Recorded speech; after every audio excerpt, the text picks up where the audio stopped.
500,000 people died in this war.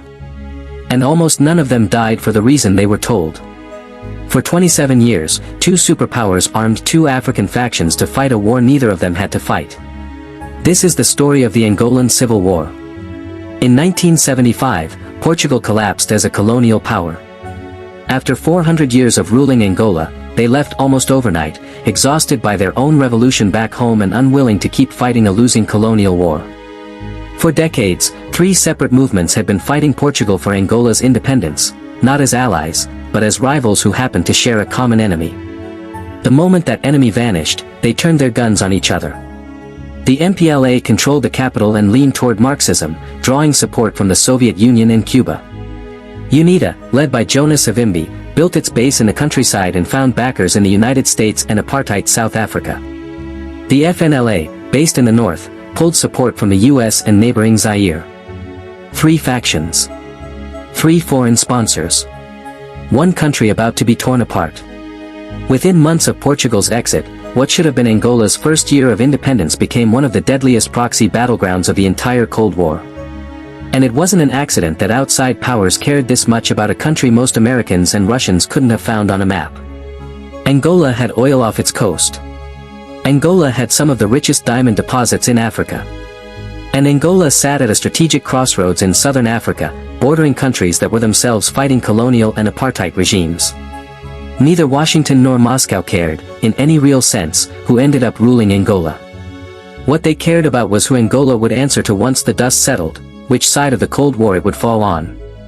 That single question was about to cost 500,000 lives. Here's the part most people don't know: the CIA didn't just support one Angolan faction. It ran two separate covert operations at the same time. Under a program called Operation Feature, the United States funneled tens of millions of dollars in weapons and funding to both UNITA and the FNLA through 1975 and 1976, arming two different factions in the same war simultaneously. At the very same time, the Soviet Union was shipping tanks, artillery, and small arms to the MPLA by the boatload. And Cuba sent something even more direct than weapons: soldiers. Over 30,000 Cuban troops would eventually fight on Angolan soil, one of the largest deployments of foreign combat forces anywhere in Africa during the Cold War. Then South Africa invaded from the south to back UNITA, giving the United States a battlefield partner it could never publicly acknowledge, because openly allying with an apartheid regime was a political nightmare Washington couldn't afford. By 1976, what had started as a local African civil war had become a full chessboard for the world's two superpowers, each one convinced that losing Angola meant losing the wider Cold War. American officials called it a fight against the spread of communism.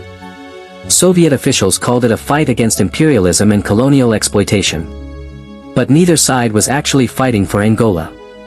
Angola was simply where they chose to fight each other, using Angolan lives as the currency.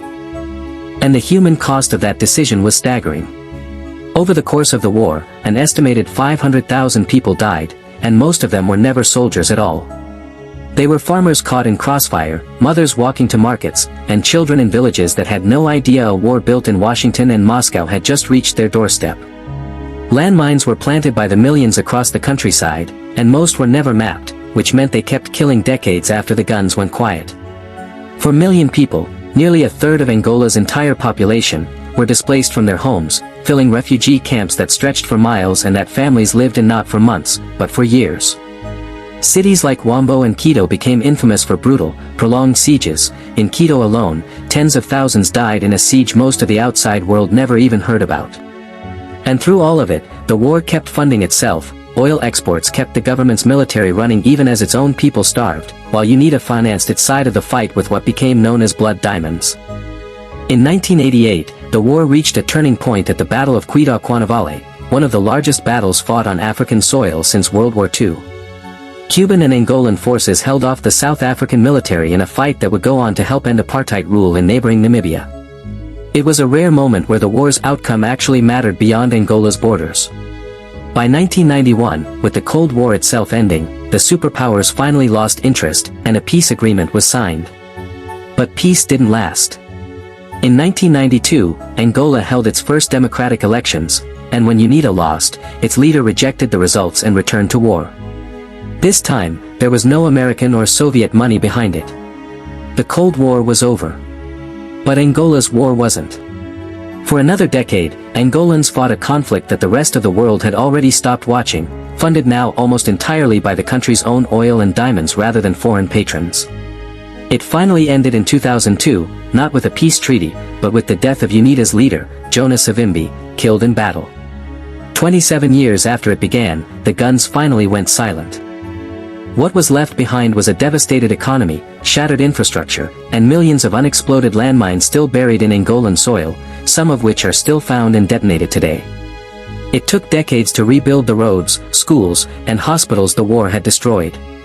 Today, Angola is one of Africa's largest oil producers. The same resource that helped fund a 27-year war now funds the country's recovery. But the scars remain.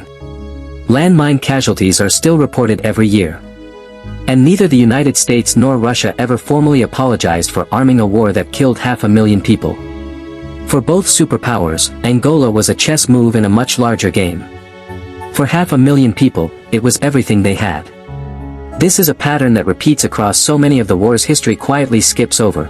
Local conflicts turn into global proxy fights, where the people who pay the price are almost never the people who started it. If you didn't know this war existed before today, you're not alone.